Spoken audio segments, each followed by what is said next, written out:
Alright, so today we're going to be talking about adding and subtracting polynomial expressions. But before we get into actually adding and subtracting them, I want to talk about what a polynomial expression is. A polynomial expression will have multiple terms, and it can include things like x squared, let's say plus x minus 4. So this would be a trinomial, meaning 3 terms. You could also have something that has 4 terms, like x cubed plus x squared minus 4x plus 3. You can also have something that has 2 terms, something like x plus 1. Okay? Notice that these do not have equal signs. That's because they're not equations, they are in fact expressions. Okay? So again, you should have a blank on your paper there, and the word that belongs in that blank is polynomial. A polynomial is an expression made for one or more terms that involve constants, variables, and exponents. So you have several examples here. You can have 3x, which is a monomial. X cubed plus 5x squared plus 4 is a trinomial.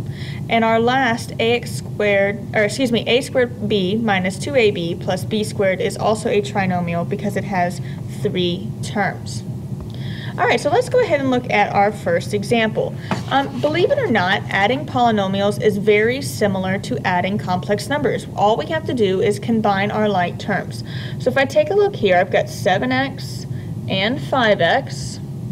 And I also have a plus 6 and a negative 3. So it's my job to combine those like terms. So 7x plus 5x results in 12x. And 6 plus a negative 3 is plus 3. So my final answer here is going to be 12x plus 3. For number 2, we have lots of different things. First off, I notice that we have an x squared. If I continue looking through the rest of the problem, I actually don't see another x squared anywhere. So we'll change colors and we'll circle our x terms in one color, and then we'll circle our constants in the next color. Now what's important here is that you make sure that you circle the negative with the negative 3 and the negative 1. Alright, so what we have here is negative 3x squared. X plus x is 2x, and negative 1 plus a negative 3 is negative 4. So my final answer here is negative 3x squared plus 2x minus 4. So that's for adding. Now, if you take a look at this problem, we're going to talk about 2 subtraction problems. This is just like when we did complex numbers. It was our job to distribute the negative to the second complex number, or in our case, the second polynomial now. And so what we're going to do is the first polynomial stays the same, and then we becoming add, and then a negative 2a will turn to a positive 2a, and a negative 9 is a plus 9 once I distribute the negative. So now we're back to an addition problem where we circle our like terms. I have negative 4a and 2a. I also have plus 3 and plus 9. So 2a, actually it's negative 2a because it's negative 4a plus a 2a gives me negative 2a, and 3 plus 9 is 12. Alright, so let's continue with problem number 4. Distribute the negative to the polynomial that's right after it. So the first half, 13a plus 1, is going to stay the same. And then when I distribute the negative, we change the sign of everything after it. So instead of a positive a squared, it's now a negative a squared. Instead of a positive 5a, it's a negative 5a. And instead of a negative 4, it is now a positive 4. So we begin by circling our like terms. I have 13a and negative 5a. I have a negative a squared that does not have a negative a anywhere else. And I have a plus 1 and a plus 4. So I'm going to get a different color here. So negative a squared doesn't have anything else, so it stays there. 13a plus a negative 5a is plus 8a. And plus 1 plus 4 is 5. I'm getting ahead of myself. Plus 1 plus 4 is plus 5. Alright, so what I'd like for you to do is the next 2 problems, problems 5 and 6, are problems that I want you to try. The first one is addition and the second one is subtraction. So if you would, go ahead and pause the video and try now.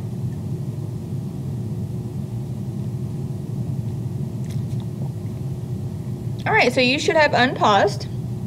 And you are now ready for me. In problem 5, our like terms are 2a and 4a, and then plus 1 and plus 3. So my final answer is going to be 6a plus 4. Now with the next problem, we have to remember to distribute the negative. So this would become a 16a plus, oh, that's weird, guys. Sorry about that. Let me erase that and try again. 16a plus 31 plus a negative 20a minus 7. So 16a and negative 20a is a negative 4a, a plus 31 and a minus 7 is plus 24. So that is the two answers that you should have received for your U-Try questions.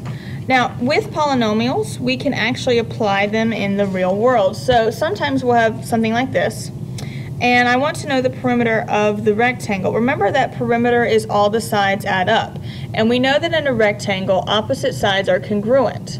So I actually have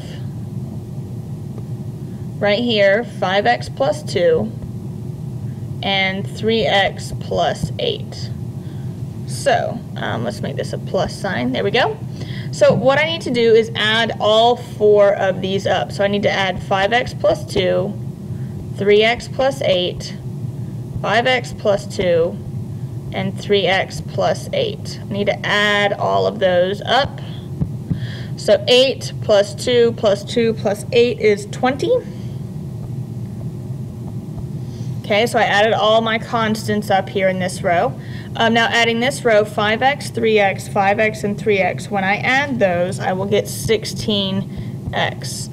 So the final answer for the perimeter of this rectangle is 16x plus 20. We do not have any units, so we'll just leave it as is. Alright, so we'll rewrite this expression into an addition problem. This negative needs to be distributed to all 3 terms inside the parentheses. So I get x cubed plus 2x squared minus x. The first polynomial does not change. Then when I distribute the negative, everything in the polynomial after it gets changed. So negative 2x squared minus 6. So now by combining like terms, I get x cubed plus x cubed is 2x's cubed. 2x squared minus 2x squared, well, that's gone, isn't it? These add to 0.